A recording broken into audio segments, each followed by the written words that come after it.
Rweni and welcome to Trendz Travel. Thank you so much for joining us. Igama lam nguNadia Dambuza and I'm your host for today.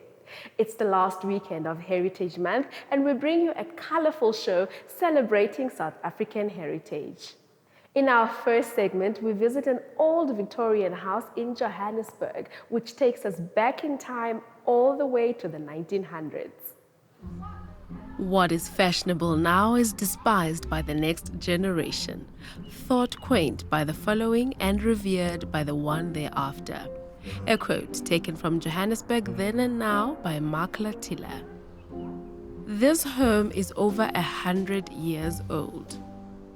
The verandas were common and were built big and most times around the house in order to keep the sun out and thus keeping the house cool in the summer. Welcome to Linfield. This is a museum with a difference, being a lived-in home. My name is Catherine Love and I am the owner and curator of the museum. I've lived here since I was 13 years old and my mother started a museum in the house about 50 years ago, but it wasn't open to the public at that stage. The house is completely furnished as a British upper middle class home of about the 1890s. I'm dressed as a parlour maid of the period, not as the lady of the house. Would you like to do a tour of the house? Yes, please. Shall we go inside?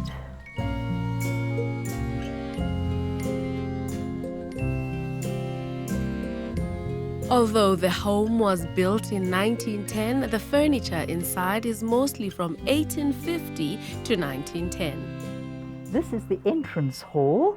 Most people, when they come into the house, they notice that the rooms are rather dark. That was the fashion. They liked dark-coloured wallpaper and paint, and they purposely tried to keep out as much sunlight as possible so that it wouldn't fade their carpets and curtains and upholstery. When you went to pay a call, you had your calling cards with you. You'd have a beautiful card case to hold the cards. Mother of pearl, silver, tortoiseshell, and so on. What's a calling card? Every time you paid a call, you would leave your card on the tray to remind the lady of the house that you had paid a formal call and you expected a call in return. If you were coming to the house for the first time, then you would hand your card to the butler and he would take it on a silver tray to the lady of the house to ask whether she was at home to this person or not. Every lady would choose a day of the week to be at home, her official day for receiving callers. So on that day, she would be at home to anyone who called, and you would be ushered into the drawing room and given a quick cup of tea. This is what we would call the lounge these days, but it was called the drawing room, short for withdrawing room, because after dinner the ladies would come back to this room, leaving the men behind in the dining room to drink their port and smoke their cigars and talk men's talk for a while. So it's short for the withdrawing room. Dinner was a full experience with different courses depending on the number of guests expected.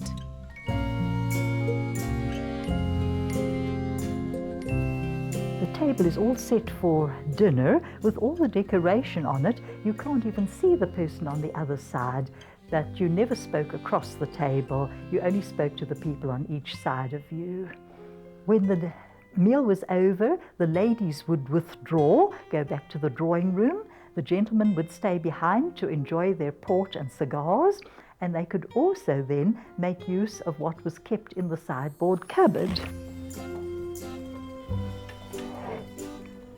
The chamber pot, because most toilets were outside in those days, so the men didn't see why they should have to go out into the cold or miss any of the conversation in the dining room.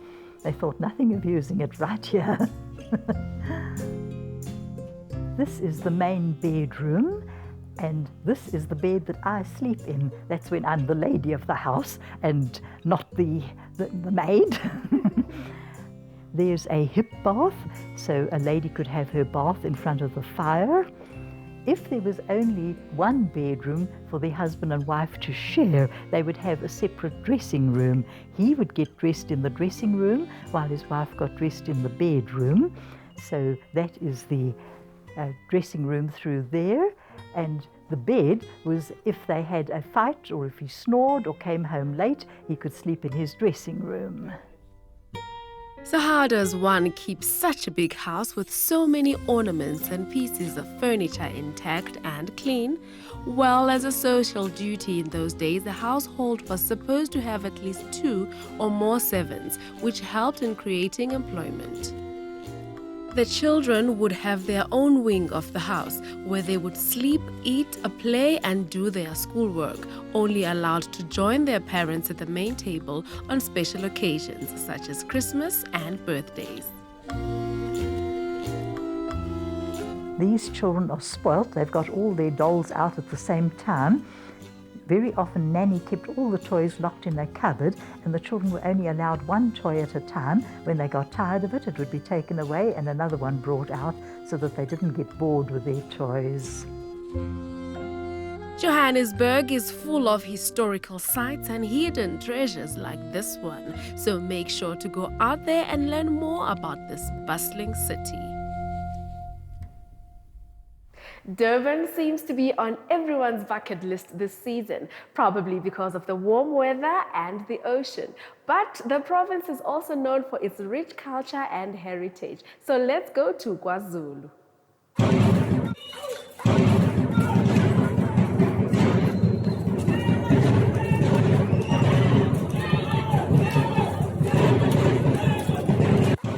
It's in the rhythm, the clothes,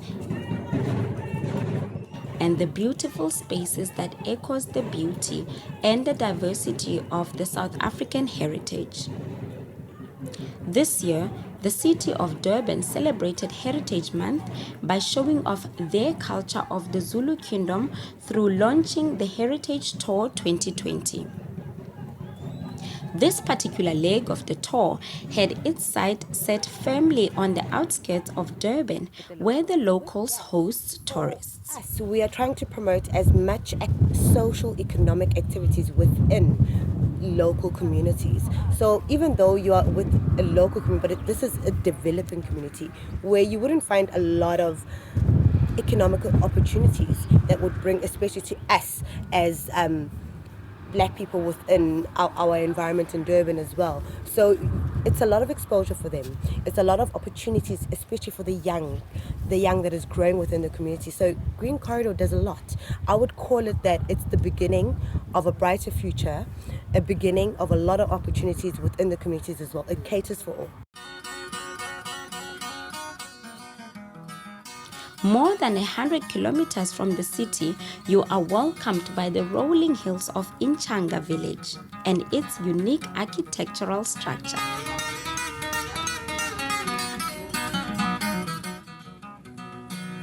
Our first stop was a brief meeting with the village traditional healer who shared a bit of an insight about her calling.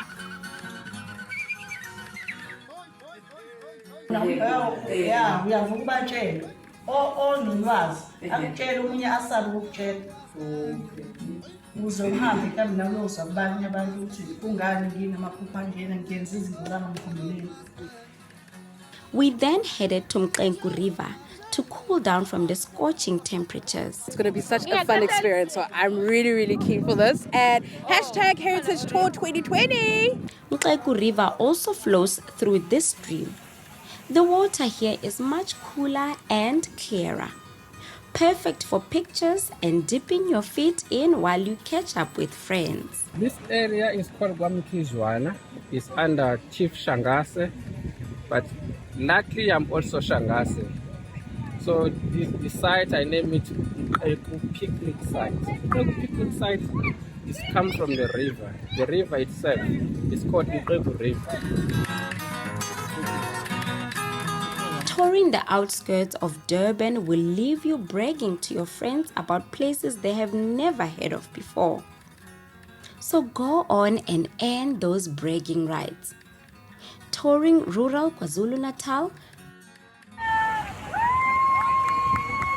You will thank Trendz Travel later. The perfect summer day at Kamkizwane, out in Durban at Umqequ picnic spot. The stream here is just too perfect. The water not cold at all. The sun blazing hot. The company. Mwah. Pull me away, Tyler.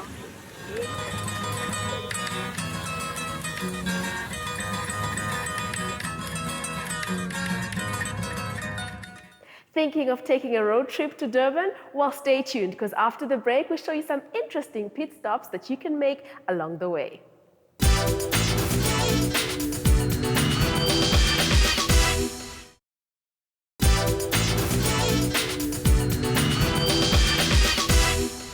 When traveling from Joburg to Durban, there are several places that you can off-ramp to for a good time and relaxation.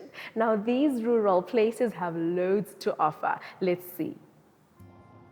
Often, when driving to the coast from inland provinces, one wouldn't make pit stops unless it's for food, fuel, and perhaps a bit of rest before continuing again. But KwaZulu-Natal has a few things to see before one gets to the beach. A lazy drive through some of the older highways would be in between the beautiful Drakensberg Mountains. That means you have to just go off the N3 a little bit. Our first stop requires a designated driver. Cathedral Peak Wine Estate is in Bergville in KwaZulu-Natal. Oh, yep, you heard correctly. KwaZulu-Natal makes some wine too, and I've heard it's as good as some of the best from the Cape Winelands. According to the Guinness Book of Records, the Drakensberg is the youngest wine region in the world. The climate might be different from that of the Cape, but it's just right for growing grapes. This is a very long-term crop. This is a very long-term investment, and I think some people are short-sighted of that. It takes 5 years until first harvest. So you gotta imagine the production cost that you're putting in. You're paying for your labor, you're paying for your fertilizers, you're paying for everything, and you're only gonna harvest after 5 years. On average, it's about R1 million a year for a hectare that you have to have for production costs. So it's a high value crop, yes. Your return on investment is gonna be good, but you have to be prepared for the 5 years that you're gonna be waiting for your crop. Wines from Cathedral Peak Winery are award winners. What do you think makes your wines award-winning wines? Well, it is firstly the region that they are grown in, and the different processes that we use when we're growing the trees and to when we are making the wine. Anyone can come here and have a taste of their wines and meals before continuing on their journey. Just a little bit to swirl it, and then when you smell, firstly you smell the aromas out of that. You can actually smell some red berries in that. You can smell some mulberry. Cathedral Peak is known for hiking, which we've done here before, but if that's not your ideal form of relaxation, you can drive further down to the Royal Natal National Park. There's this old hotel currently in ruins. The government is looking for investors to bring it back to the old glory. Queen Elizabeth visited KwaZulu-Natal in 1947 and stayed in one of the rooms in this hotel. Unfortunately, a few years ago, it succumbed to fire and it has become derelict.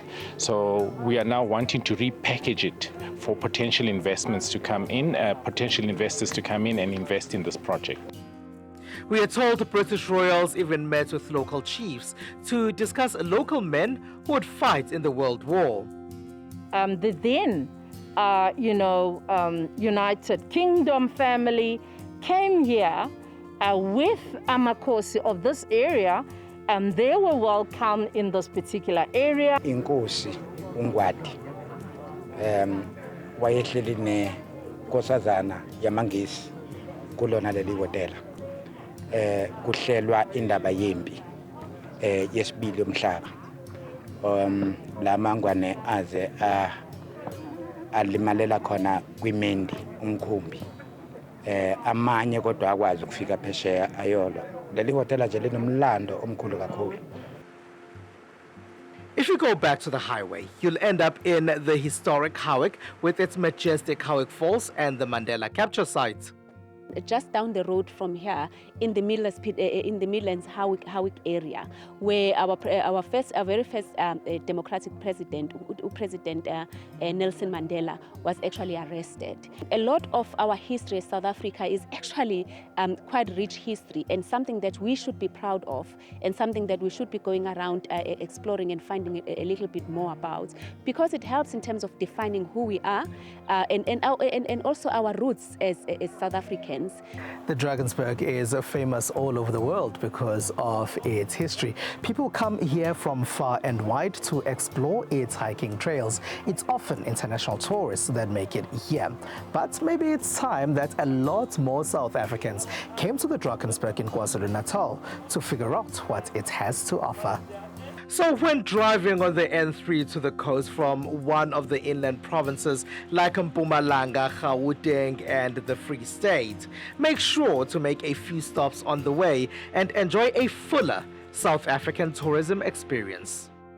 We love hearing from you, so please do stay in touch with us on our social media pages. That's @Trendz on SABC using the hashtag SABC News. We'll be right back after this short break.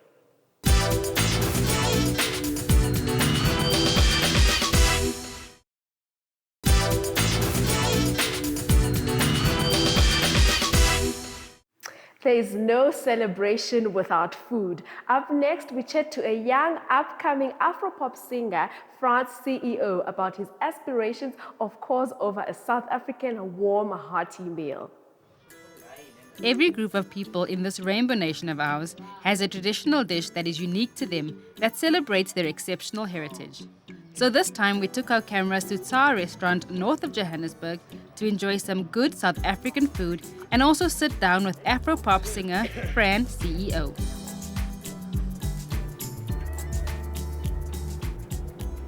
Mama, how are you? I'm fine with you. I'm fine, thank you. Good.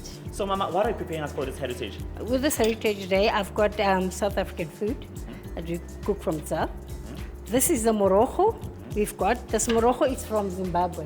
Ubizwa ukuthi chomolia. Okay. So kusuka la sinomhodu. Okay. And the mhodu takes 2 to 3 hours to Oh, cook. okay. Yes, All right. because you got to prepare it properly so the people will come, it's already there. Nice and soft. Yes, nice and soft and juicy. Tender. Yes. Okay, cool. This is my pop. Okay. For me to put the foil on the pop, it's to keep it nice and moisty, soft. So it mustn't be hard Mustn't be hard, if yeah? you dish it for the customers. Yes. This is the starch for the day. Yes, it's a starch for the day. Okay, cool. Next. And this side, I put my cow heels. Here they are. And here, it's pork trotters. Oh, pork trotters. Yes, those are pork trotters. Okay, this side of my table, I've got all my little fishes and my sonja, they call them South African worms. And that's the morogo I'm going to use. This is my temba. These fishes, people normally don't know about them, but from where we are, our country, we use them.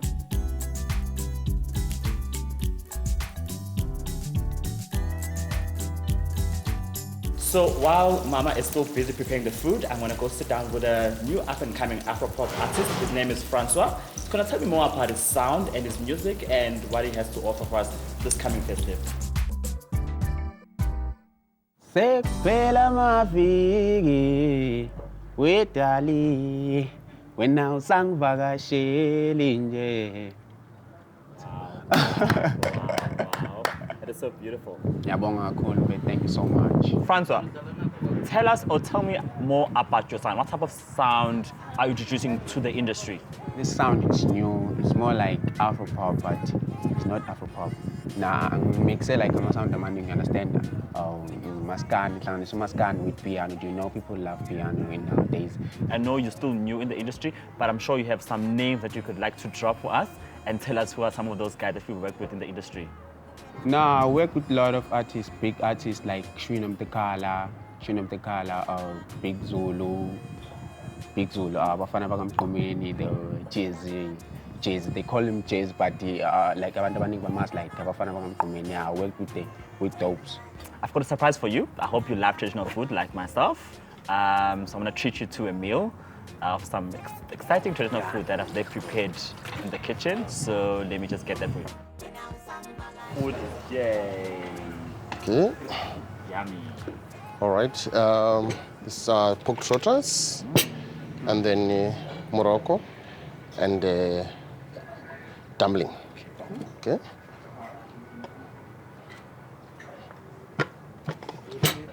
That's tribe Malam Khodo. Mkhod. Yes, Mkhod. I hope you love it.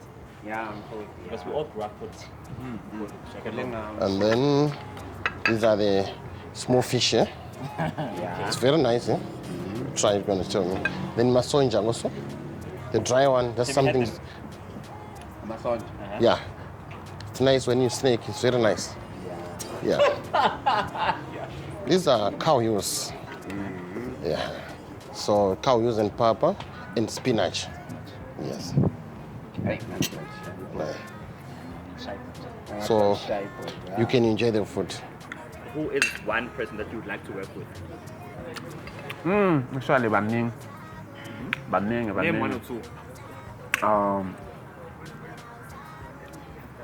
like to work with Black Diamonds. I like to work with Nomtai was the god dog. Oh yes, she's amazing. Kakhulu ayibo. Nomtai yeah. Banning. Show my Josie. I love Show my Josie. You look like Show my Josie right now. Franzo, thank you so much for sitting down with us and getting to know you more and enjoying a beautiful heritage meal. When I wish you happy heritage and all the best in the future. And come for us. Thank you. I'm gonna pack home.